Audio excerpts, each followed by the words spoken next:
Hi friends, your pal Scott Garibay, and today we are going to talk about Dungeons and Dragons, and we are going to talk specifically about the 2025 brand new film, Now You See Me, Now You Don't, which is Now You See Me 3. And we're going to talk about a real emerging Dungeons and Dragons Hollywood celebrity, a Hollywood Dungeons and Dragons celebrity, Justice Smith, because I think it's really interesting what's happening with Dungeons and Dragons, with Hollywood, and with celebrity overall. So basically, this is a real question about what is Dungeons and Dragons' relationship to Hollywood celebrity, right? For one, it seems to be growing. There's just no two ways about it. Deborah Ann Woll, right? Real actual celebrity who really likes real actual Hollywood celebrity. She is a Hollywood Dungeons and Dragons celebrity, right? Critical Role, big question mark.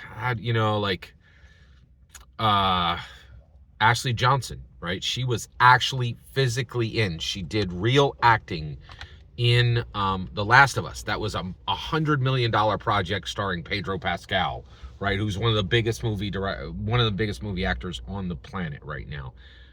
That's real, right? But generally, does Critical Role count as Hollywood celebrities? Kind of not, because they're voice actors, right?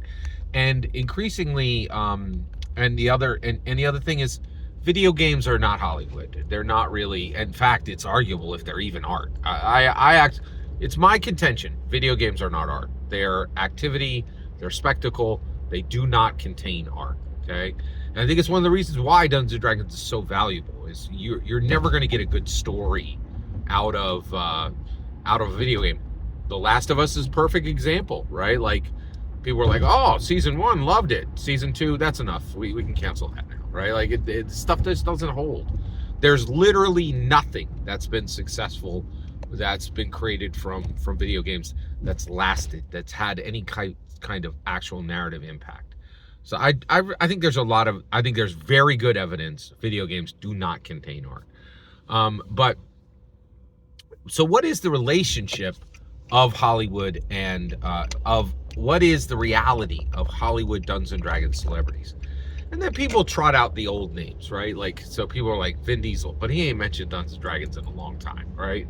And then also Stephen Colbert, but he just lost his show, right? Like, so there's these people who are, Joe Manganiello, but like his show is back on now, but if he says something mean about Dungeons and Dragons again, it could disappear overnight. He just got a divorce, right? Like, you're like, I don't know, does it count, right? Like, and so the reality is, Dungeons and Dragons is trying to build a world in which it's actually connected to Hollywood celebrities. But there are times where it succeeds. And Justice Smith is one of those times. So who is Justice Smith? So first of all, Justice Smith is an on the rise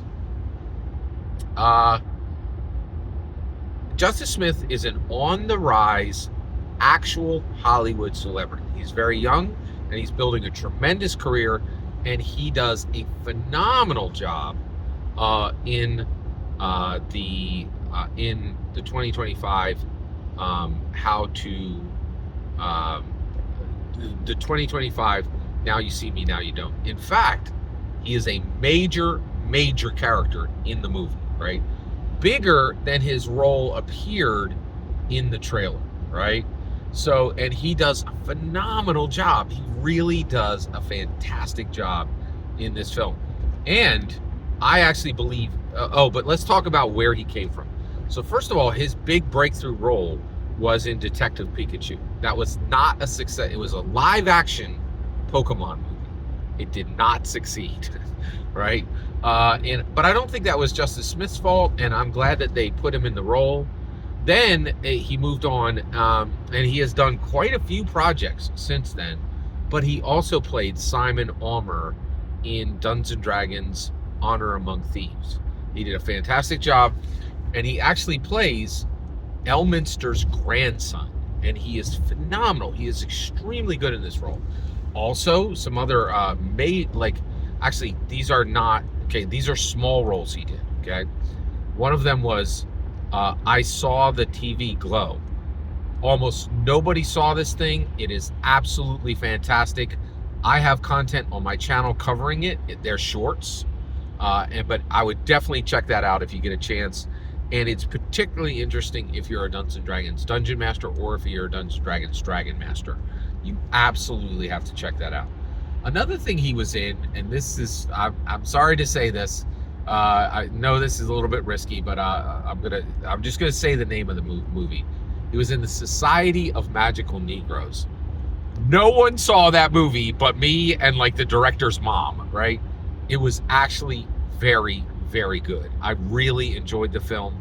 I thought it had a really interesting message about kindness and humanity and racial harmony. I thought it had a lot to say. I think, you know, it was not commercially successful. I don't even think it was critically successful.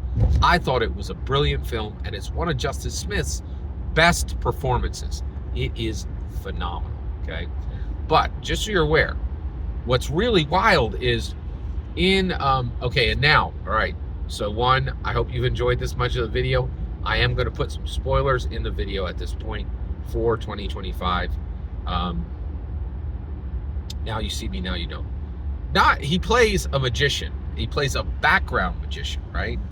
And you're like, oh, he's helping the horsemen, and he's part of this quirky little new horseman team, like these little mini horsemen's, right? But then it turns out that he's like the entire, like that he actually engaged the horsemen himself, right? And he is the main impetus, the main driver of the entire narrative. And that the mystery, you know, that is the center of the film, he is actually the solution to that mystery. And he comes out as not just like, throughout the movie, he's like, oh, he plays his regular Justice Smith role. Oh, I'm not confident. Oh, I suck as a person. Oh, but I'm charming regardless. But in this, he's like, oh my gosh, I'm actually I am getting what I deserve. I'm a confident, you know, I'm a confident, competent person, right? Which is new for him. And it really pushed him beyond his normal acting limits, I think. And I have to say, I really believe he is stacking up some actual real American blockbusters. And, you know, and actually, you know, blockbusters, I get that there's a question mark there. But his movies I think his movies collectively has made $1 billion, or at least $500 million, right? Some like either half to a full $1 billion. He is building a real career in Hollywood, and he's so big at this point that his own celebrity is driving people to Dungeons and Dragons. Because if you start to get into his career and you watch his stuff, you're going to hit Dungeons and Dragons Honor Among Thieves. Once you watch Dungeons and Dragons Honor Among Thieves, maybe you buy Dungeons and Dragons Heroes of the Borderland, right? The other thing is he's getting enough pull in Hollywood that he may actually be able to genuinely help get the Dungeons and Dragons Honor Among Thieves sequel made. The other thing is you're like, I don't know if they're going to make a sequel to that, Scott. Well, guess what? Like I just told you, this is now you see me, now you don't 3, right? It's like for a movie that is 10 or 15 years old, right? We're only a couple years out from Dungeons and Dragons Honor Among Thieves. There's still plenty of time for a sequel, but we do need Hollywood to recognize it.